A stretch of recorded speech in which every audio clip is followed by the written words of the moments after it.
mengumpulkan sejumlah bukti untuk mencari pelaku pembunuhan ibu dan anak yang jasadnya ditemukan dalam bagasi mobil mewah. Setelah mengambil DNA suami korban, polisi juga mengambil sampel darah dari TKP hari ini. Pengambilan DNA suami korban yang bernama Yosep diambil kemarin saat ia juga menjalani pemeriksaan sebagai saksi terkait peristiwa pembunuhan yang menewaskan istri dan anaknya. Tidak hanya mengambil sampel DNA Yosep, polisi juga mengambil sampel DNA istri mudanya untuk diperiksa. Hari ini polisi juga mengambil sejumlah sampel darah dari tempat kejadian perkara. Total sudah ada 25 saksi diperiksa terkait kasus pembunuhan ibu dan anak di Subang, Jawa Barat.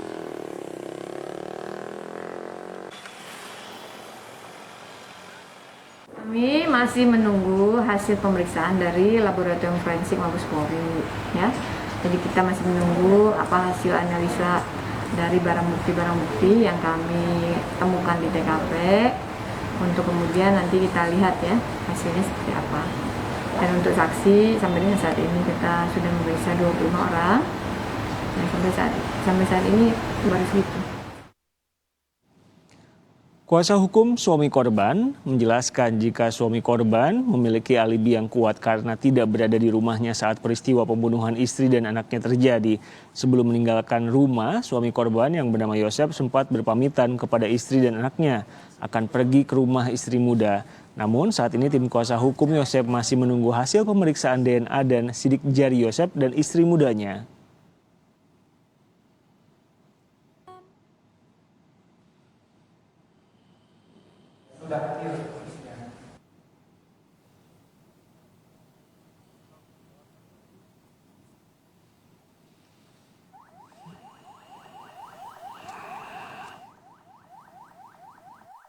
Yang sangat kuat pada saat kejadian mereka sedang bersama-sama dan jarak mereka dari lokasi kejadian itu kurang lebih perjalanan 20 menit lah, dari Serang Panjang ke Kalijati itu kurang lebih 20 menit. Jadi alibi mereka kuat gitu, tidak ada saksi yang melihat klien kami ada di TKP pada saat mungkin kejadian.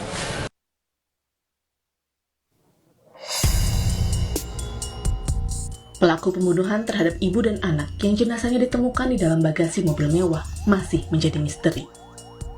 Hasil penyelidikan polisi, pelaku diduga merupakan orang dekat yang mengenal korban. Hal ini berdasarkan dari sejumlah barang bukti yang ditemukan saat olah TKP.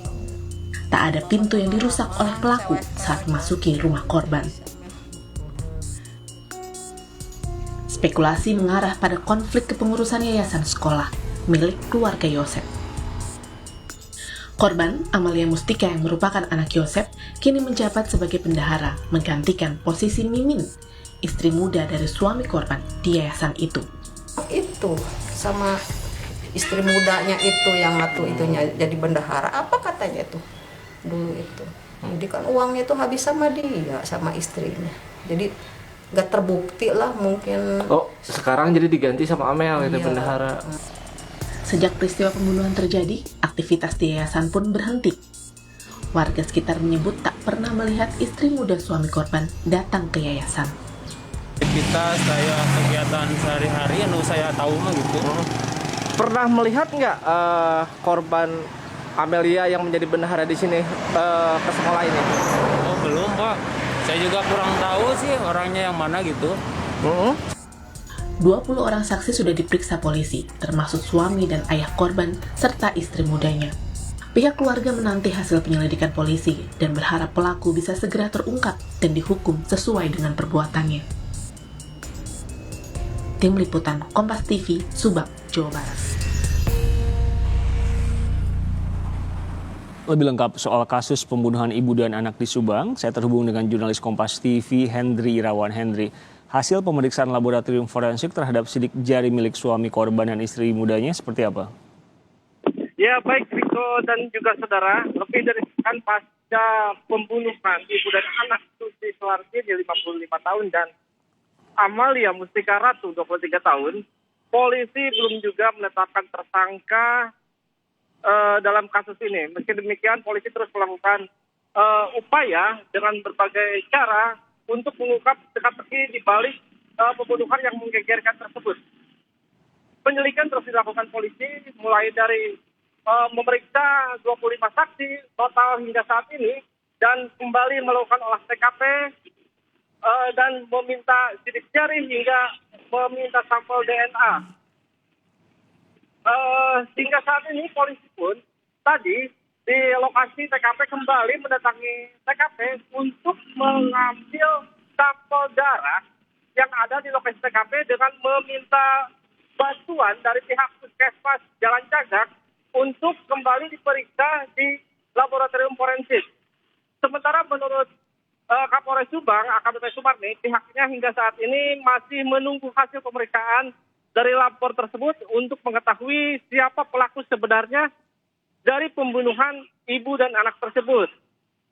Beberapa saat lalu kami pun sempat mendatangi rumah atau kediaman dari istri muda Bapak Yosef, yaitu Ibu Mimin, untuk menanyakan terkait kebenaran apakah ada konflik di yayasan tersebut.